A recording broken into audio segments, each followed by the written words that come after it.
I don't really know how to start this, but I've been lurking on here for a while and reading a ton of similar posts. Never thought I'd be the one writing one, but here I am, typing this in a half-empty apartment that doesn't feel like home anymore. So I, 34M, have been married to my wife. Let's call her Ashley, 32F, for about 7 years. We met in our mid-20s. She was sarcastic, beautiful, had this fierce energy about her that drew everyone in, including me. At first, I thought I'd hit the jackpot. We clicked instantly. She was passionate, driven, and funny in that I don't care what you think kind of way. But looking back, maybe that was the first red flag. That same attitude I once loved became cold indifference, especially in the last year. I guess the first sign something was off started last November. She suddenly started guarding her phone like it was a damn nuclear code. We'd always been pretty open about phones. I wasn't snooping, never felt like I had to. But one night she literally jumped when I picked up her phone by accident while moving it off the couch. She snatched it back like I was about to detonate it.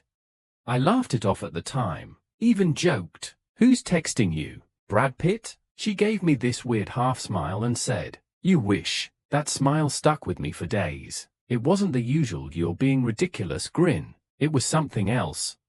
Then came the late nights. A lot of them. "Work's crazy right now," she said. "Tina's falling behind, so I'm picking up her slack." I wanted to believe her. I did believe her, at least. I told myself I did.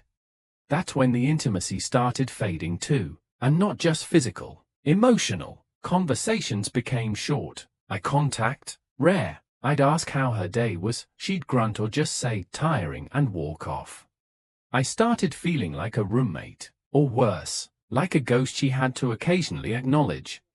Anyway, that's where this story starts. I didn't know it at the time, but this was the beginning of the end.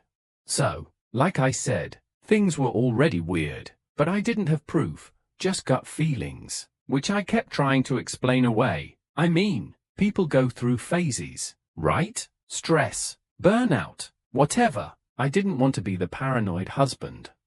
Then the universe handed me a shovel, and I started digging without even realizing it.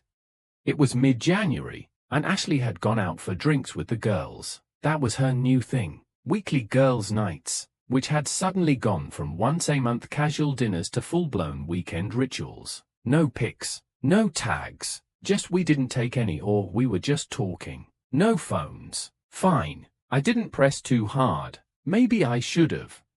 That night, I was cleaning up the living room when I noticed her old iPad on the bookshelf. It hadn't been touched in probably a year, maybe more. I only noticed it because I was trying to find the remote. I picked it up to see if it still worked. We used to use it to stream shows while cooking. Figured I'd charge it and maybe reset it for myself. Well, guess what? It wasn't logged out of anything. I tapped open Safari just out of curiosity, and that's when the pit in my stomach formed. There were multiple open tabs, all in private mode, but one had glitched and reopened in normal view. It was an email, not work-related. It was from some guy named Ryan. The subject was, "Tonight was perfect. I can't stop thinking about the way you looked when I'll spare you the details, but let's just say this wasn't someone emailing their coworker about spreadsheets."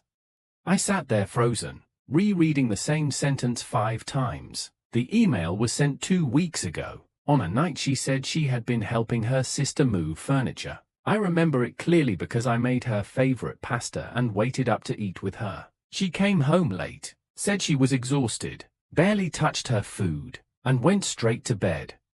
I felt physically sick. I didn't even realize I was shaking until I noticed my finger hovering over the screen. I tapped to scroll down, and it got worse. There were others, not all from him, but all to her. And the way she talked to them, God, I didn't recognize her. The language, the lies, the flirtation, like she was hungry for attention, and not even hiding it. My wife, the same woman who got irritated when I kissed her neck while she was brushing her teeth, was texting multiple men like a teenager hopped up on hormones.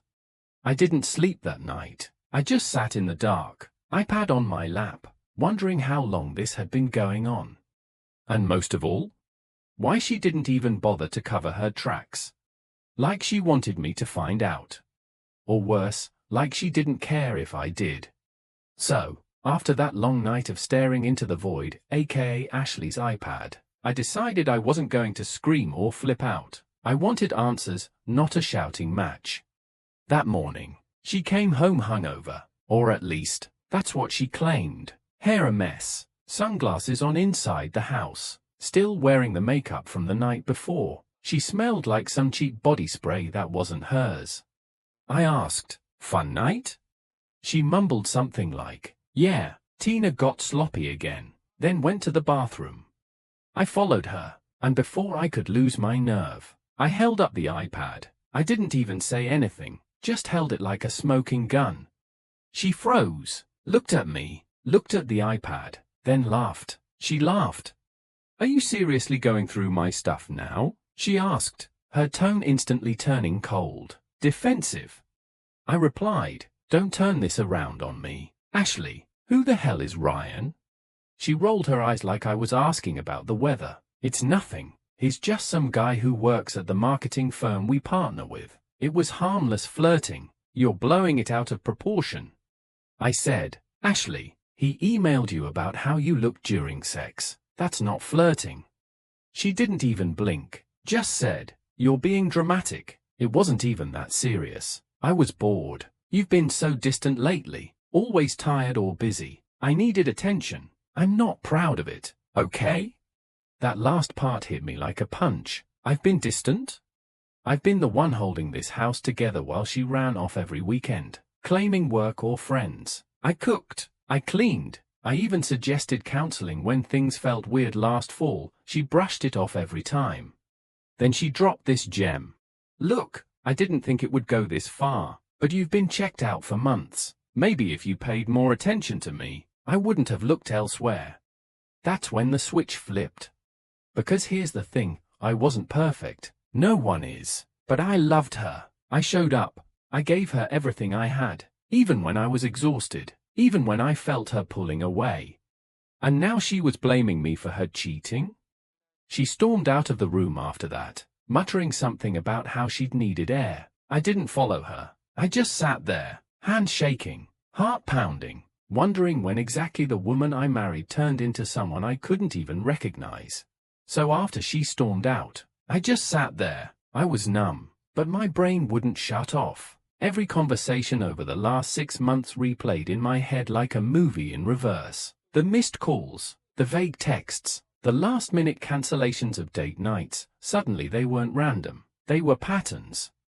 I half expected her to come back apologizing, or even yelling more. Instead, she was gone for hours, didn't respond to my texts, finally came back around 10 p.m., acting like I was the problem for being controlling and invading her privacy. She literally walked in and said, "We need space. You're suffocating me." I didn't know whether to laugh or scream. Suffocating her? I'd been practically invisible for months. Anyway, I didn't want to start round 2 that night. I said, "Fine, take all the space you want, but I'd be sleeping in the guest room." That clearly annoyed her, because she rolled her eyes and muttered, "Whatever, drama queen," as she walked past me. But here's where things really took a turn. The next morning, I woke up to a ping on her iPad. I guess she forgot it was still in the guest room. It was a notification from a rideshare app. Normally I wouldn't have cared, but the destination caught my eye. It wasn't her office. It was a hotel downtown. Same one she'd stayed at for a conference back in December.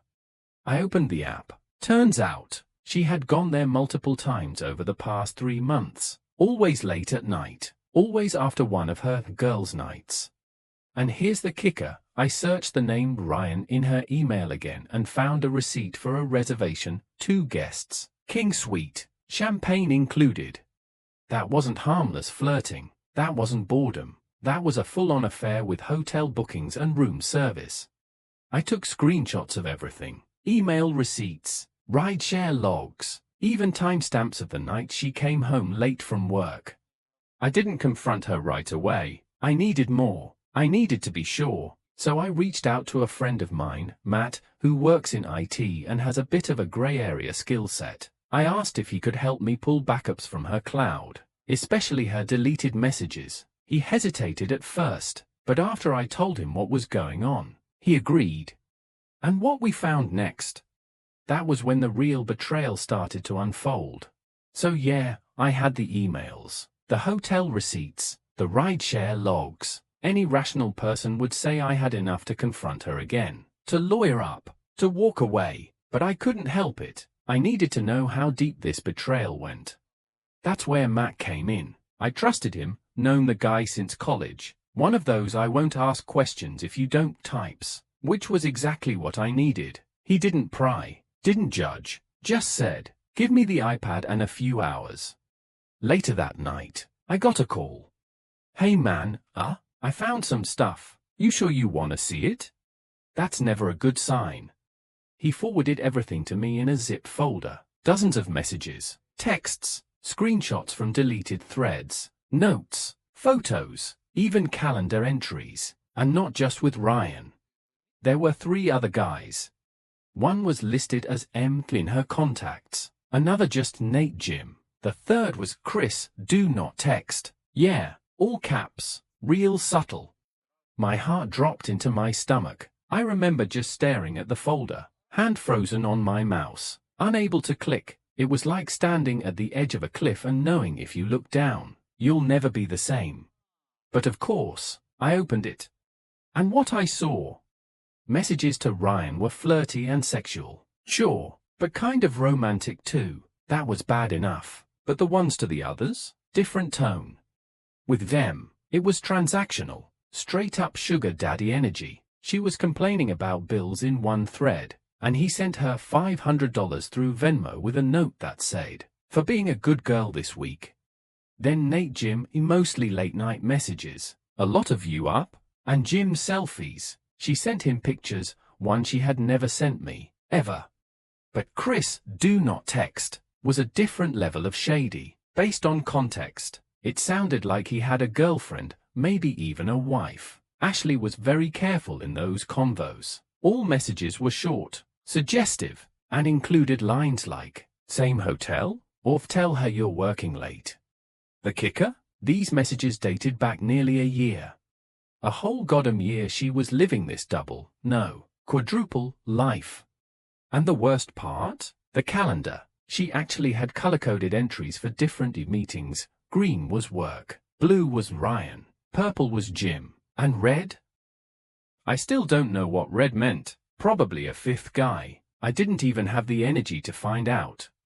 I just sat there staring at the screen, like a man watching his house burn down in slow motion.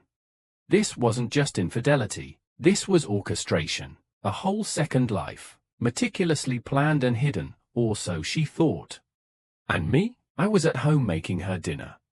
After reading those messages, something inside me shifted. It wasn't just heartbreak anymore. It was like a switch flipped. Numbness, disbelief, even embarrassment. I mean, I had been living with this woman for 7 years, built a life with her, and I never really knew her.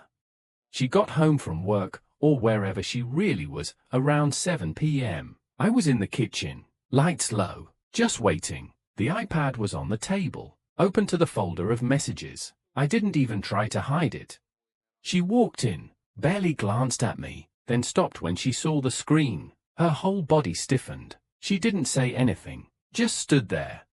I didn't yell. I didn't throw anything. I just looked at her and said, "For guys, Ashley, 4.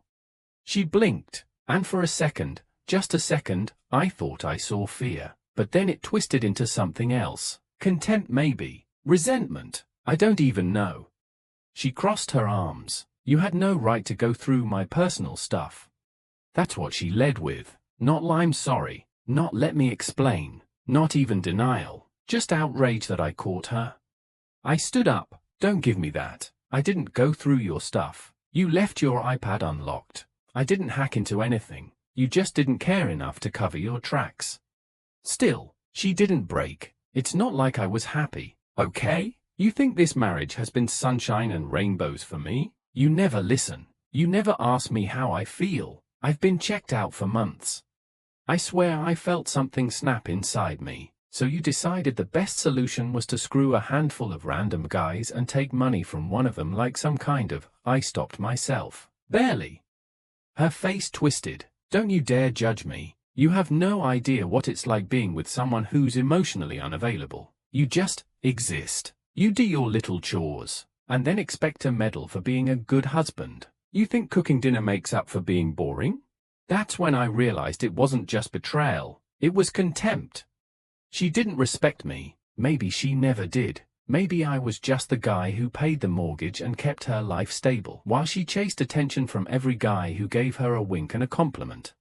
I told her, "You don't even seem sorry. You're not even trying to fix this." She scoffed. Fix what? This was broken a long time ago. You just didn't notice. And that was it. That was the moment I stopped trying. Stop trying to understand her. Stop trying to save us. Stop pretending that love could fix a person who didn't want to be fixed. After that night, something changed in me. The pleading voice in my head, the one saying maybe this could be salvaged, finally went silent. I didn't cry. I didn't scream. I just started planning, quietly. I stayed in the guest room for the next few nights. We barely spoke, and when we did, it was cold, surface-level stuff. Who was picking up groceries? Whether she'd paid the electric bill, like we were co-workers who hated each other but still had to share a cubicle. I scheduled a consultation with a divorce attorney 2 days later. Didn't tell her, just slipped out while she was at yoga, which I now know was code for whatever the hell she felt like doing that didn't involve telling the truth. The lawyer was calm, professional, and brutally honest. She said, "You've already got more than most people bring to me. Paper trails, messages, financials. If you want to push for an at-fault divorce, you absolutely can." That was the first time I felt like I had control in weeks. That night, I sat across from Ashley at the dinner table. I didn't say much, just slid a folder toward her with printed copies of the messages, the hotel receipts, and the timeline I'd pieced together. She barely looked at them, just skimmed, snorted, and pushed the folder back. "What do you want me to say? That I'm a monster? Fine, I'm a monster. You happy now?" I told her I'd seen a lawyer, that I was filing, that she should start looking for a new place to stay, because I wasn't going to be the one moving out of the home I paid for. And then, finally, the mask cracked. Her eyes went wide. "Wait, what?" she said. "You're actually divorcing me? Just like that?" Like that. She stood up, pacing, hands in her hair. "You don't get to just walk away. We've been through too much for you to just give up." I said, "I'm not giving up. I'm just done being the only one trying." Then she did the thing cheaters always seem to do when their fantasy implodes. She went from hostile to desperate. "You don't understand. It wasn't just about sex. I was lost. I felt invisible. Ryan listened to me, and the others, they just made me feel wanted again." I didn't say anything, because in that moment, I realized something. She had crafted this whole thing in her head where she was the victim. Even now, faced with undeniable proof, exposed lies, and months of betrayal, she still found a way to blame me for the choices she made. And when she saw I wasn't backing down, that's when the crocodile tears started, the trembling lip, "Though I still love you" routine. But it was too late.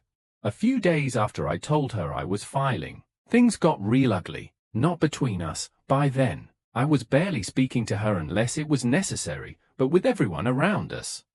That's when Ashley did what cheaters do best once their lies catch up to them. She flipped the script. First, she called her mom. I overheard parts of it from the hallway, sobbing. Dramatics, phrases like "he's abandoning me," and "I made a mistake, but I didn't deserve this." No mention of the multiple affairs, the lies, or the sugar daddy labeled M. Then the texts started coming in. Mutual friends, her sister, even my cousin, who apparently she'd kept in touch with over the years, all saying some variation of, "Hey, I heard you and Ashley are splitting. What happened? She told me you shut down and stopped being there for her emotionally. Is it true you were cold and distant for a year?" Cold and distant? I was cleaning the house, cooking her dinner, paying all the bills while she was out role-playing the Bachelorette in hotel rooms. I didn't respond to most of them. I wasn't going to get into a he said, she said war. But one night, a friend of mine from college, Jake, called me, and I picked up. Jake, dude, I don't want to stir the pot, but Ashley's out here telling people you were borderline neglectful, that you wouldn't touch her, that you ignored her for months. I laughed, genuinely, for the first time in weeks. Then I told Jake to check his inbox. I sent him a zipped file with everything, not for revenge, but because I knew someone needed to know the full story. He called me back 10 minutes later, voice low. Jake, holy SHT, she really did this? Me, yeah, and I was making her F***ing lasagna while it was happening.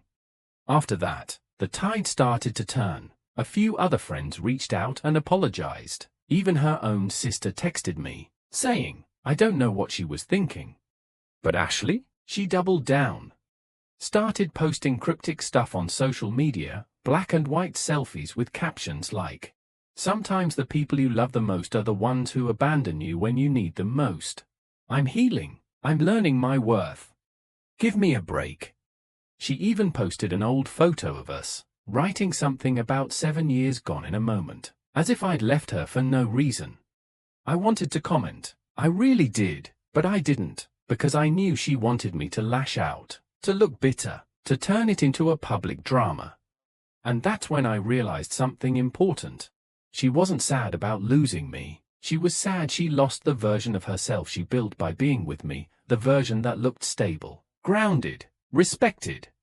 Now, that mask was gone. It was about 2 weeks after I filed. I was already seeing her less and less. We started splitting time at the house, awkwardly scheduling when each of us would be there, like two co-workers trying to avoid each other at the office microwave. Then, one night, out of nowhere, she texted me. Can we talk? Just us, no lawyers. I stared at the message for a few minutes. I knew it was coming eventually, the second wave. The first wave was denial, then anger, then blame. This was the guilt and beg phase. Textbook. I agreed to meet, but not at the house. I didn't want to be somewhere she could slam doors or cry her way into manipulating the situation. We met at a neutral spot, a coffee shop near where we used to live when we were first dating. That felt symbolic, I guess. She walked in wearing a sweatshirt and no makeup, trying to look soft, innocent, like that old Ashley. We sat down. She didn't even bother with small talk.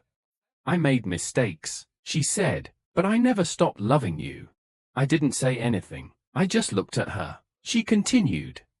I was confused. I felt alone. You were so focused on being a perfect that I felt like a supporting character in my own life. But I've been thinking a lot. We can fix this. We've been through worse. I nearly laughed out loud at that. Worse? I said, calmly. You were sleeping with 4 men, lying, gaslighting me, taking money from one of them, and you're calling that a mistake? Like it's forgetting to buy milk? Her eyes welled up. She reached for my hand. I pulled mine back. She whispered, I'm scared. I don't want to start over. I don't want to be alone. There it was. Not I miss you. Not I regret what I did. Just I don't want to be alone. That was the most honest thing she'd said in months. I said, you should have thought about that before turning our marriage into your playground. Then she tried a different angle. I'll go to therapy. I'll cut them all off. I'll give you access to everything. My phone, email, whatever you want. Just, please, let's not throw this away. It almost worked. I'm not going to lie. That little voice crept back in, the one that said maybe she was just lost. That maybe, deep down, she was still the person I fell in love with. But then I remembered every night I sat waiting for her to come home. Every lie. Every time she looked me in the eye and said nothing was going on. So I said, I'm not throwing it away. You did. You burned it down. I'm just walking away from the ashes. She didn't cry. Not then. Just stared at me like she didn't recognize me anymore. Funny, I'd been feeling the exact same way for months. 2 weeks later, she moved out. No big dramatic scene. No final showdown. Just a quiet, bitter Tuesday morning. She came with her sister and a few garbage bags. packed up what she called the essentials, and left behind everything else like it was a motel she never planned to revisit. She didn't even say goodbye, just walked out, keys on the counter, not a word. And just like that, the silence in the house changed. It wasn't heavy anymore, it was still, clean, like the place could breathe again now that the lies weren't echoing off the walls. I spent the next day doing what you do when you're trying to take your life back: laundry, vacuuming, reorganizing stuff she never let me touch. I opened every drawer. I cleared out the medicine cabinet. I threw out half-used lotions and expired skincare products I didn't recognize. Then I got to the closet. At first, it was just clothes, shoes, a few cheap purses I knew she only kept for appearances. But behind one of the bins in the back, on the top shelf, was a showbox. I knew immediately it wasn't mine, and it definitely didn't belong to a woman who packed up in a rush. Inside were letters, actual handwritten letters. Most were from Ryan, and they were worse than the texts. One of them said, "I wish you didn't have to sneak away from him. You're mine when you're with me, don't forget that." Another said, "I still hate knowing you're sleeping next to him while I'm thinking about what we did in that hotel." One even had a Polaroid of them together, naked in bed, laughing. But that wasn't the worst part. The worst part was the envelope at the bottom of the box, labeled with our wedding date. Inside was a folded piece of notebook paper, her handwriting, a journal entry, I guess, written maybe 6 months ago. It read, "Sometimes I look at him and feel absolutely nothing. He has no idea how easy it is to lie to him. I smile, I cook, I kiss him goodnight, and I think about someone else, every time. And the scary part is, I don't even feel guilty anymore." That's what broke me. Not the sex, not the cheating, not even the other men. The calm cruelty of it, the ease, the fact that she knew how much I loved her, and saw it as an opportunity, not something worth protecting. It was the last nail in the coffin, not because I didn't already want the divorce, I did, but because it killed any trace of the person I used to love. She didn't just cheat on me. She dehumanized me. And I'll never forget that. The discovery of the showbox felt like unearthing a time capsule of betrayal, each letter and note a shard of glass slicing through the remnants of my trust. I sat on the floor of the closet, surrounded by her abandoned clothes, the weight of her words pressing down on me. I don't even feel guilty anymore. Those words looped in my mind, a cruel mantra that drowned out 7 years of shared laughter, late-night talks, and promises made under a starlit sky. I'd been a fool, but not anymore. The next morning, I woke with a clarity I hadn't felt in months. The numbness was gone, replaced by a quiet resolve. I wasn't just going to walk away from the ashes of our marriage, I was going to rebuild something stronger, something that belonged to me alone. But first, I needed to understand the full scope of her deception, not for her sake, but for mine. I needed to close this chapter with no lingering questions. I called Matt again. He'd already done more than I could have asked, but I needed one last favor. "Can you trace where those Venmo payments came from? The ones from him?" I asked. Matt sighed, knowing this was a deeper dive into the gray zone, but he agreed. "Give me a couple of days," he said. While Matt worked his magic, I kept moving forward. The divorce attorney, MS, Karen Whitaker, was a godsend, sharp, no nonsense, and empathetic without being patronizing. She laid out my options: push for an at-fault divorce, which could strengthen my case for keeping the house and avoiding alimony, or go no-fault and expedite the process. I chose the former. Ashley's actions weren't just a betrayal, they were a calculated dismantling of our life together. I wasn't going to let her walk away with half of everything I'd worked for while she played her games.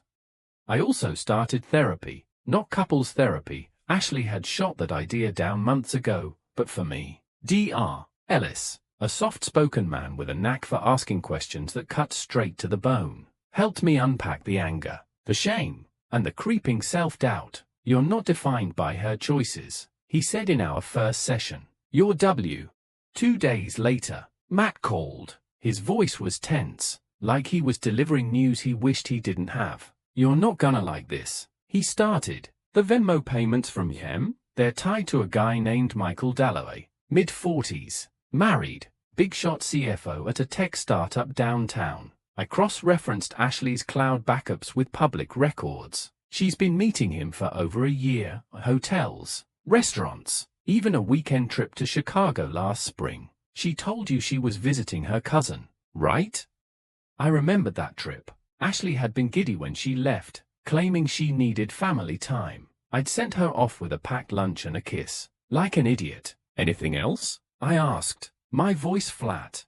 Yeah, Matt said. Michael's not just sending her money for fun. There's a pattern. She'd text him about needing help with bills or shopping, and he'd send anywhere from $200 to $1,000. In return, she'd, well, you read the messages. It's not just an affair, it's transactional, and he's not the only one. There's another guy, Nate Jim, real name Nathan Carter. He's a personal trainer. No money exchanged there, but she was meeting him at his apartment regularly.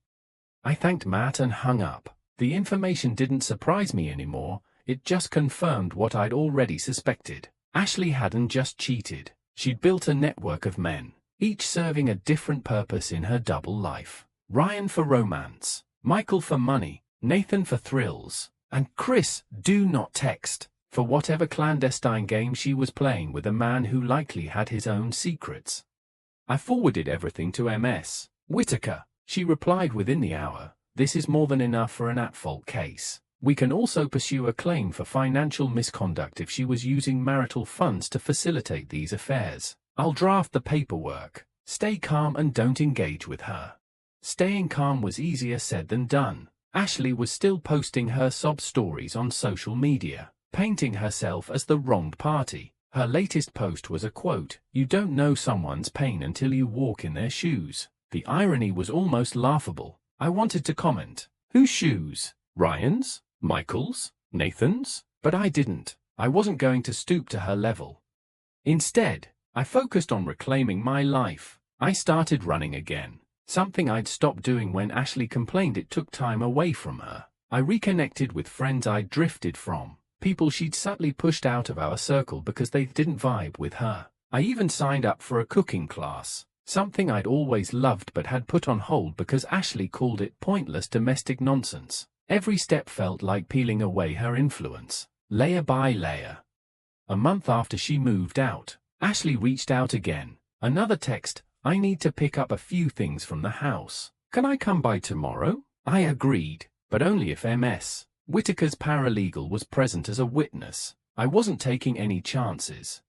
She showed up looking different, thinner, tired, her usual confidence replaced by something jittery. The paralegal, a young woman named Lisa, stood quietly in the corner, taking notes. Ashley barely acknowledged her. She walked through the house like a stranger, grabbing random items, a scarf, a pair of earrings, a cookbook she'd never used. Then she stopped in the living room, her eyes landing on the spot where the iPad had been that night. You know, she said, her voice low, I never meant for you to get hurt. I didn't respond. I just watched her, waiting for the real reason she was here. She turned to me, her eyes glistening but not quite crying. I've been seeing a therapist, she said. I'm trying to figure out why I did this, why I couldn't stop. It wasn't about you, it was me. I was empty. I needed to feel something, anything. I know you don't believe me, but I'm sorry.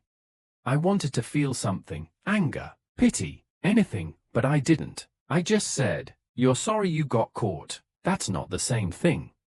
Her face hardened. You think you're so perfect, don't you? You think you didn't play a part in this? You were so busy being the good guy that you forgot how to be my husband. I'd heard this script before. Blame, deflect, rewrite history. But this time, I wasn't buying it. Ashley, I said, you had a choice every single time you lied to me. Every hotel room, every text, every dollar you took from Michael. Those were choices. Not my fault. Yours.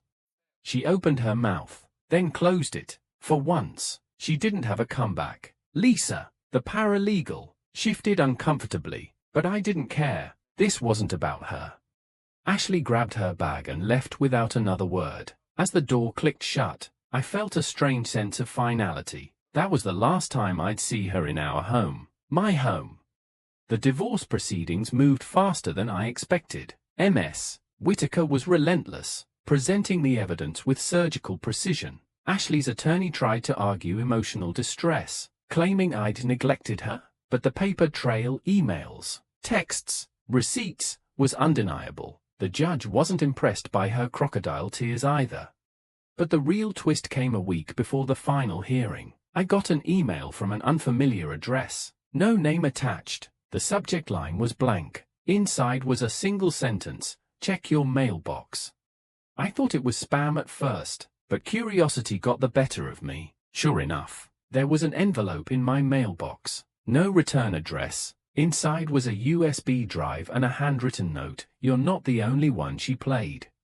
I plugged the USB into a spare laptop. Matt had taught me to be paranoid about viruses. What I found was a goldmine: audio recordings of conversations between Ashley and a woman named Lauren, who I later learned was Chris's girlfriend. Apparently, Lauren had suspected Chris's infidelity for months and had hired a private investigator. The PI didn't just catch Chris, he caught Ashley, too. The recordings were damning: Ashley laughing about how easy it was to manipulate her husband, me, bragging about the money she was getting from Michael, and even mocking Ryan for thinking she'd leave me for him. Lauren's note explained that she'd found my address through public records after learning about our divorce. She wrote, "I'm not doing this for you. I'm doing it because she doesn't get to ruin more lives." I forwarded the USB to Ms. Whitaker immediately. She called me within the hour, her voice practically giddy. "This is a game changer," she said. "Not only does it corroborate everything, but it shows intent and malice. She's done." At the final hearing, Ashley's attorney looked defeated before he even opened his mouth. The judge granted me the house, no alimony, and a restraining order for good measure, citing Ashley's pattern of deceptive and manipulative behavior. Ashley didn't even look at me as she left the courtroom. She just walked out, head down, alone. 6 months later, I'm sitting in my backyard, a cold beer in hand, watching the sunset. The house feels like mine again. I've repainted the walls, replaced the furniture, and turned the guest room into a home gym. I'm running a half marathon next month, and I've started dating, not seriously, but enough to remind myself what it feels like to be seen, not just tolerated. I heard through a mutual friend that Ashley moved to a different city. She's still posting on social media, but the captions are less dramatic now, more generic: new beginnings, finding myself, that kind of thing. I don't check anymore. I don't need to. The most surprising part of this whole ordeal wasn't the divorce or even Lauren's USB. It was a letter I received a month after the hearing. Handwritten, no return address. It was from Ryan. He apologized, not for the affair. He didn't pretend to be noble, but for believing Ashley's lies about me. He wrote, "She told me you were abusive, that you ignored her, that you checked out years ago. I didn't know the truth until it was too late. I'm sorry for my part in it. I didn't write back. I didn't need to, but I kept the letter, not out of sentiment, but as a reminder. People will believe what they want to believe, and sometimes the truth is the only thing that sets you free." As the sun dips below the horizon, I think about that journal entry again. I don't even feel guilty anymore. Those words used to haunt me, but now they're just a footnote in someone else's story. I'm not the man who waited up with cold pasta anymore. I'm not the ghost in my own home. I'm just me, and for the first time in years, that's enough.